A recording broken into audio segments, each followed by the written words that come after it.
Many of you here today, perhaps most of you, are members of Gen Z, born between the mid-1990s and the mid-2010s. Did you also know that you're also known as the anxious generation? Jonathan Haidt, who's a New York University professor of psychology, has looked into the characteristics and the lifestyles and the behaviors of Gen Z and found that not all is well with Gen Z.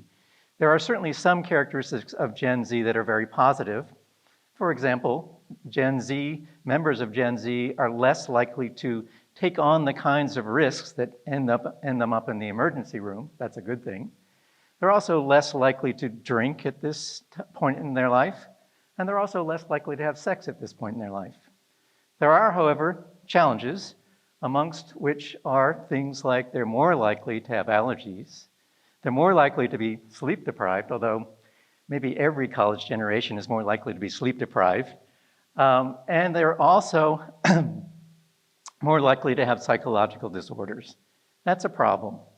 My story here today is to give you ideas, advice, characteristics, directions for how Gen Z, particularly if you're a member of Gen Z, can take on activities that will promote lifelong well-being, particularly activities that you can take on while you're in college.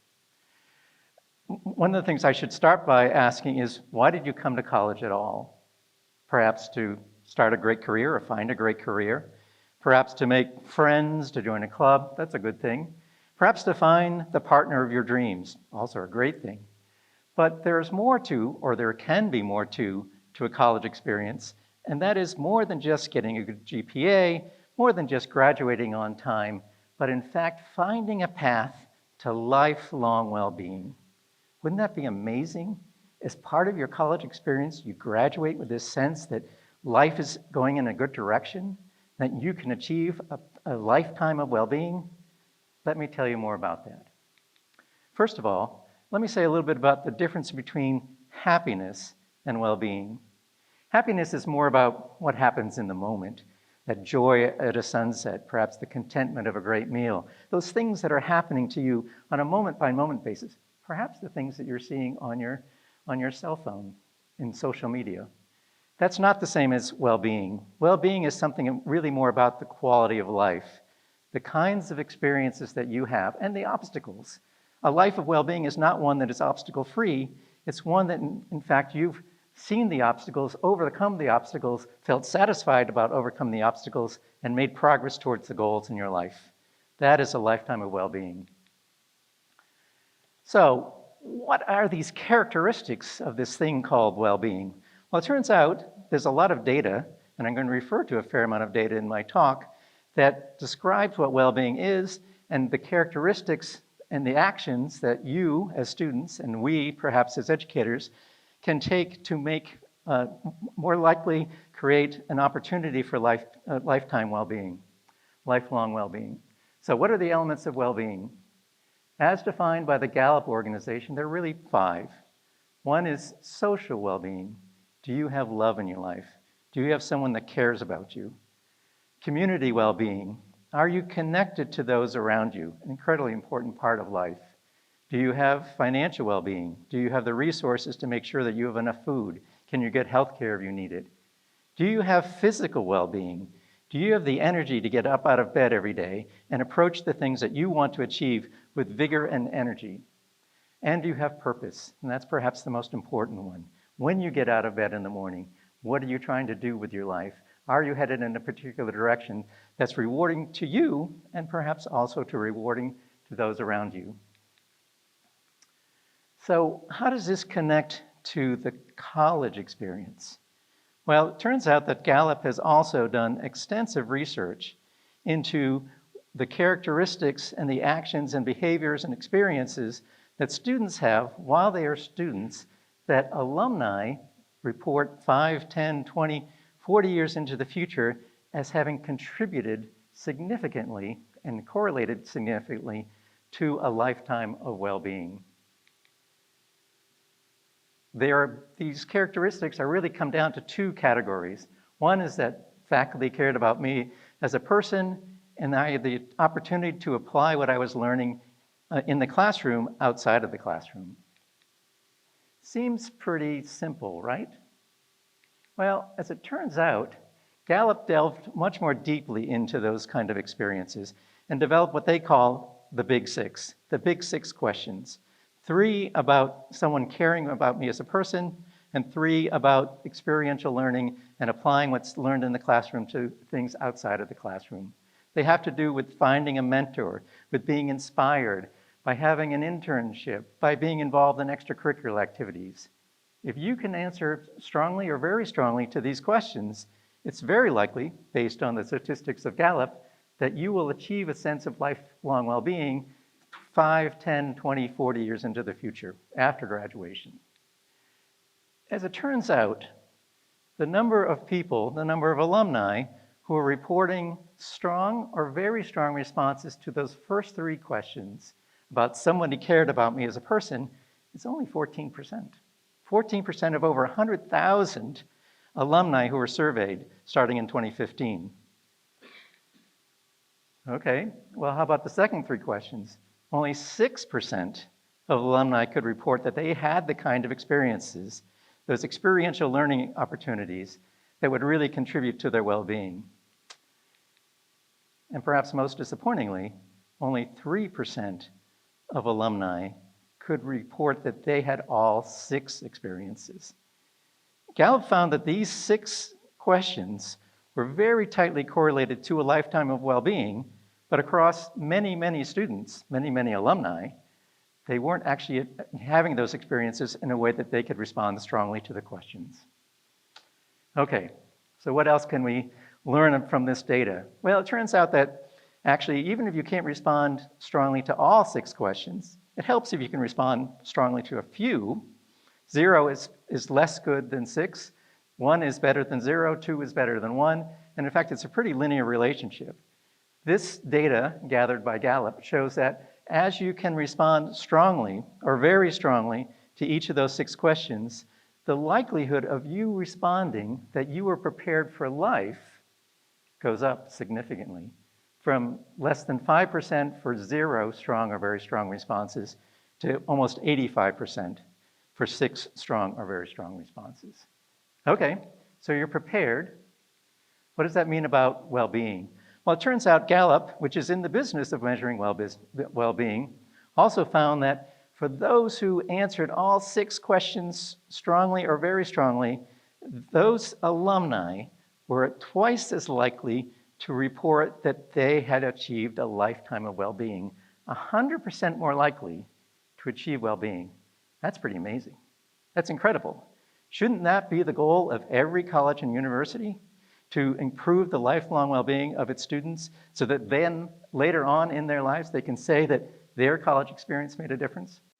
Beyond what the Gallup organization has collected, other researchers have certainly looked into this question. It's an important question.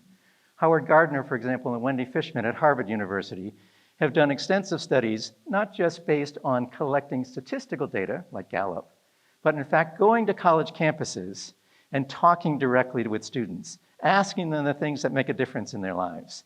And one of the most important things that they found is that, in fact, if you want to have a sense of well-being, you have to have a sense of belonging. That's a very important characteristic of life for human beings, something that needs to be strived for if you want to achieve this sense of well-being. Another characteristic that goes along with well-being is character.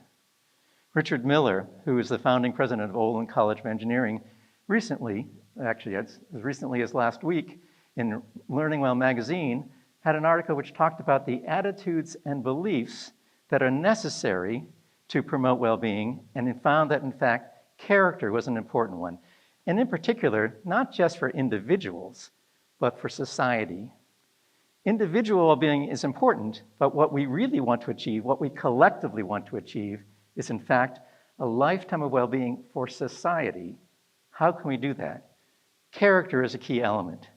The idea of having character in the things that you do, the idea of having gratitude, forgiveness, humility, integrity, honesty, trustworthiness.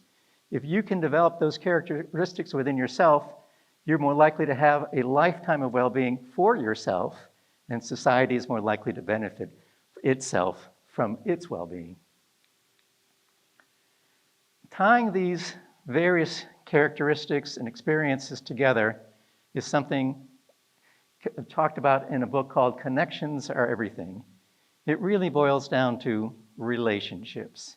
It's important, if you want to build up these characteristics, if you want to build up the idea of purpose, identity, agency, belonging, character, relationships are fundamental to that.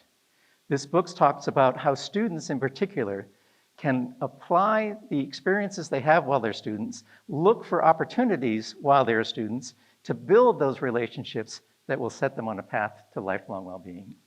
A couple of quotes from students that are in the book talk about, it's not about the timing of those relationships, it's not about who they are with necessarily, it's about always being open to them, open to relationships with your peers, and open to relationships with prospective mentors and people who can help guide your life.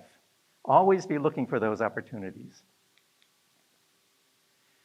And for those people here today who are not members of Gen Z, I should also point out that there are organizations very much focused on making it easier for Gen Z, for current college students to find a path to lifelong well-being. There are organizations such as the Harvard Flourishing Program, the Wake Forest Educating Character Initiative, the JED Foundation, which focuses on student mental health, ANEW, which is focused on equitable well-being, and the Coalition for Life Transformative Education. I want to end with a bit of an observation for you. This book, The Good Life, was written by Robert Waldinger, who is the current director of the Harvard Study of Adult Development. Harvard Study of Adult Development's been a study going on for the past 90 years, started in the 1930s.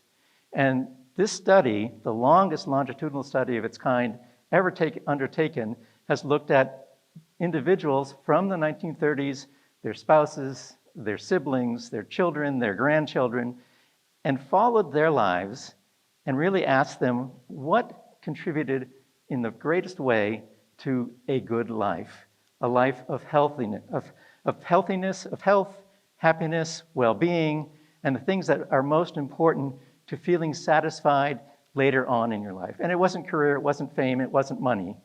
It was relationships. The kind of relationships that really can only be built outside of the digital world. And that's what I want to leave you with today. Building those relationships outside of the digital world is incredibly important. It's important to have them. It's important to have them with your parents, with your siblings, with your friends, but it's also important to have them with everyone.